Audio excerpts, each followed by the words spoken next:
السلام علیکم ورحمۃ اللہ وبرکاتہ۔ آج ہم بات کریں گے کہ نماز میں کسی کے آگے سے گزرنا۔ اللہ کے رسول صلی اللہ علیہ وسلم نے فرمایا کہ اگر تمہیں یہ معلوم ہو جائے کہ تم اپنے کسی بھائی کی نماز کے آگے سے گزر رہے ہو، اس کی گناہ کے بارے میں پتہ چل جائے کہ کتنا بڑا عذاب ہے اس کا، تو پھر تم 100 سال تک اس جگہ پر کھڑے رہو گے اور اپنا قدم نہیں بڑھاؤ گے۔ تو یہ ایک حدیث بخاری میں بھی ملتی ہے، اس میں 40 کا ذکر ہے، مگر اس میں پیریڈ نہیں، وہ وقت نہیں بیان ہوا کہ کتنے وقت تک ہے، تو لہٰذا میں نے یہ حدیث پیش کی ہے اس میں 100 سال والی۔ اس لیے بخاری والی حدیث میں 40 کا عدد تو ہے، مگر راوی اس میں بھول گئی کہ پیریڈ کون سا تھا، تو لہٰذا یہ حدیث اس میں کافی امپورٹنٹ ہے۔ تو ہمیں کسی کی نماز کاٹنی نہیں ہے، اس کے سامنے سے نمازی کے سامنے سے گزرنا نہیں ہے۔ اب اس کے بعد ایک اور بات میں بتانا چاہتا ہوں صحیح بخاری کی اس حدیث کے ساتھ،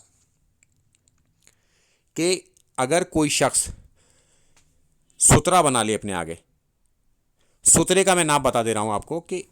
ہاتھ کا کونی کے حصے سے لے کے بیچ والی انگلی کے سرے تک، اس کو شرعی گز کہتے ہیں۔ اگر اتنی بڑی کوئی چیز ہم اپنے سامنے رکھ لیں اور ایک انگلی یا انگوٹھی کے برابر وہ موٹی ہو، تو وہ ہمارا سترہ بن جائے گا۔ اب ہم اس کے پیچھے نماز پڑھ سکتے ہیں کھڑے ہو کے، اور کوئی شخص اس کے باہر سے یعنی کہ اس کے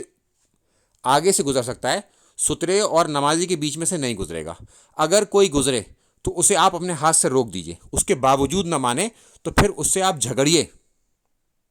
کیونکہ وہ شیطان ہے،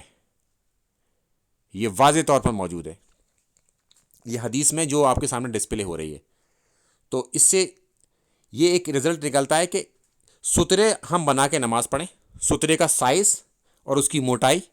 یہ میں نے آپ کو بتا دی۔ اگر کوئی شخص کسی دوسرے شخص کے پیچھے نماز پڑھ رہا ہے تو وہ شخص اس کا سترہ ہو جائے گا، اور اس کے پیچھے پھر کوئی اور پڑھ لے۔ اور اس میں ایک بات اور میں بتا دوں کہ نماز کے سامنے سے گزرنے کا گناہ ہے۔ اگر کوئی شخص آپ کے سامنے یعنی کہ آپ کسی کے سامنے بیٹھے اور وہ آپ کے پیچھے نماز پڑھ رہا ہے، تو آپ دائیں یا بائیں دونوں طرف جا سکتے ہیں، مگر ایسا نہ ہو کہ دائیں چلے گئے پھر بائیں آ گئے تو پھر آپ اس کے سامنے سے گزر گئے۔ اگر آپ اٹھنا چاہتے ہیں تو سیدھے ہاتھ کی طرف بھی جا کے نکل سکتے ہیں اس کے سائڈ سے، اور الٹی طرف بھی نکل سکتے ہیں، کیونکہ آپ بالکل سامنے ہیں، آپ اس کے سامنے سے گزر نہیں رہے۔ اگر گزریں گے تو گناہ ہوگا، اور گناہ بھی 100 سال والا ہے، کہ اگر آپ کو اس کے بارے میں پتہ چل جائے کہ اس کا کتنا بڑا گناہ ہے تو پھر وہ شخص اپنا قدم نہیں بڑھائے گا، 100 سال تک انتظار کرے گا۔ تو انشاءاللہ اس سے معاملہ کلیئر ہو گیا، اور میں دوسرے سترے کا بھی اس میں لنک لگا دوں گا، جو اللہ کے رسول صلی اللہ علیہ وسلم عید گاہ میں جب نماز پڑھتے تھے تو وہ اپنے سامنے برچھی گڑواتے تھے، تو اس کا میں لنک اس ڈسکرپشن باکس میں لگا دوں گا، آپ اس ویڈیو کو بھی سن لیجئے گا۔ السلام علیکم ورحمۃ اللہ وبرکاتہ۔